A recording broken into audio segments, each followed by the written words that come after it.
Une expo en vedette un peu spéciale aujourd'hui puisqu'il sera question d'un livre, celui du peintre Maurice Rocher, en l'occurrence son journal de 1945 à 1983 qui vient de sortir aux éditions Siloé.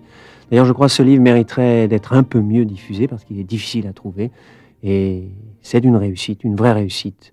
Le livre est riche, intense, captivant, pas seulement réservé aux spécialistes. Et dans ce livre, sous la forme d'un long leitmotiv, lancinant et douloureux parfois, Maurice Rocher nous livre, sans concession, les questions qui, sans arrêt, l'ont hanté tout au long de ces années consacrées à la peinture. Qu'est-ce qu'une vie? Dieu, l'amour, la mort, la femme, la création. Maurice Rocher. Tout ce que j'ai pu écrire toute ma vie, et ce que j'écris encore, c'est né d'une pulsion, plus que d'une pulsion, d'une exigence. Et ce journal a été axé sur les 3 thèmes qui, tout compte fait, à des niveaux divers, ont orienté tout mon journal, aussi bien depuis l'âge de 17 ans, mais en particulier ces années de 45 à 83. Les thèmes essentiels, c'est d'abord Dieu, c'est-à-dire j'étais profondément mystique, et puis il y a eu cette espèce de bataille avec l'ange d'abord, et puis avec Dieu tout court, et il a fallu 20 ou 30 ans pour que j'en arrive à ce que je suis aujourd'hui, à ce que j'étais déjà à la fin de ce journal en 83, c'est-à-dire au non-Dieu. Bon, il y a eu la femme qui a toujours été une espèce d'obsession, la femme mythique, une obsession incontestablement, coiffant le tout, la peinture. Car j'ai commencé à peindre donc très tôt, je n'ai jamais cessé de peindre, j'ai préféré la solitude, j'ai d'ailleurs écrit quelque part dans le journal que je ne souhaitais absolument pas avoir un marchand qui attende derrière la porte et qui vende ma peinture. Je souhaitais remplir un atelier de mes toiles dans la solitude. Bon, je l'ai fait. Ben, la solitude, ça coûte cher, mais cette liberté, je l'ai. Et le journal ne dit rien d'autre que cette bataille, comme 3 fils qui font un tissage. Et ce tissage fonctionne très bien puisque ceux qui s'intéressent à la peinture, et je pense qu'en particulier de jeunes peintres, feraient bien de vous lire, car il y a dans certains textes, dans certains jours, qui reviennent en leitmotiv, des précisions fondamentales sur ce qu'est la création, sur ce qu'à mon avis devrait être le travail du peintre, seul dans son atelier, avec lui-même et avec la toile. Mais il y a aussi, pour ceux qui ne s'intéressent pas nécessairement à la peinture, les questions que tout homme, avançant dans l'âge, est amené à se poser, justement quant au désir, quant à la femme, quant à la régularité du couple, quant à la fidélité, et aussi le certain nombre de questions par rapport aux mythes que l'on se crée soi-même, par rapport à cette femme, les images qui circulent dans la rue, etc.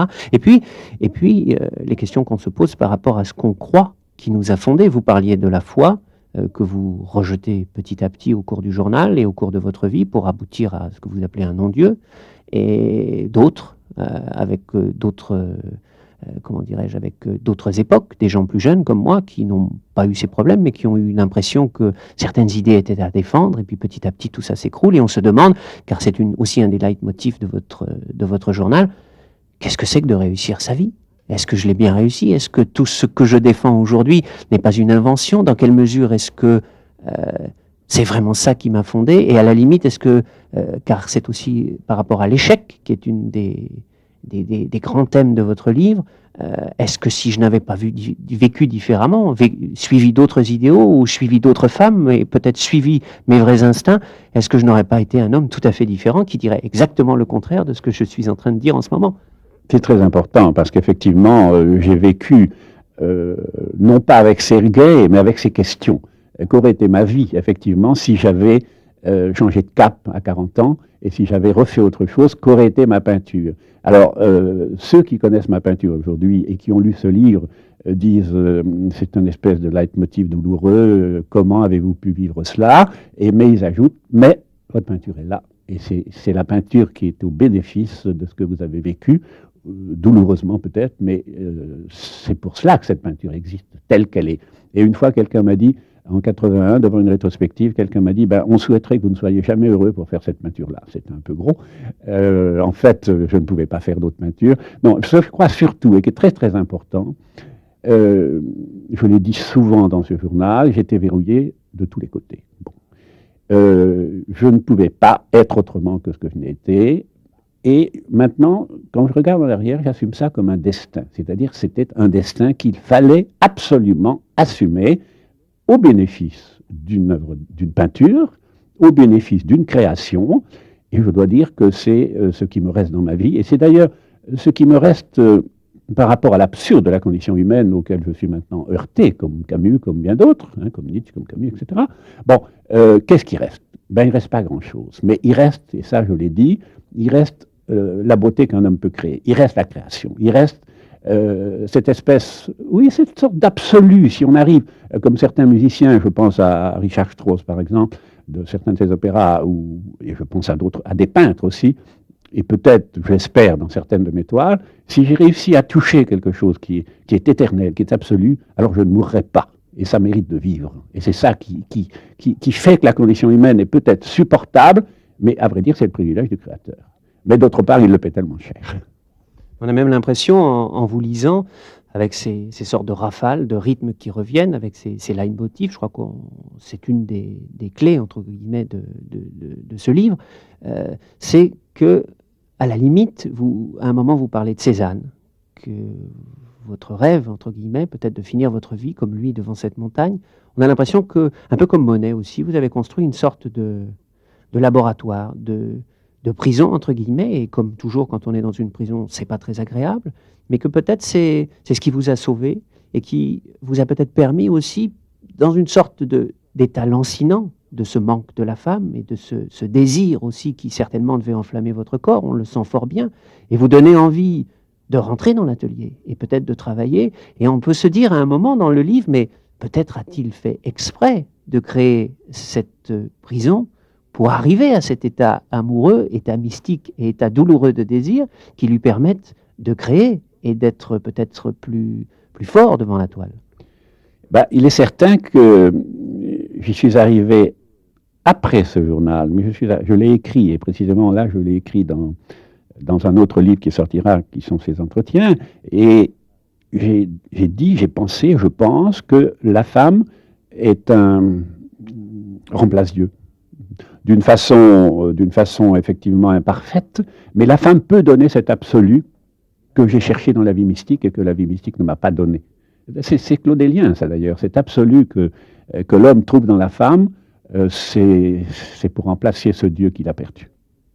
Et un autre leitmotiv aussi, c'est le destin de votre œuvre.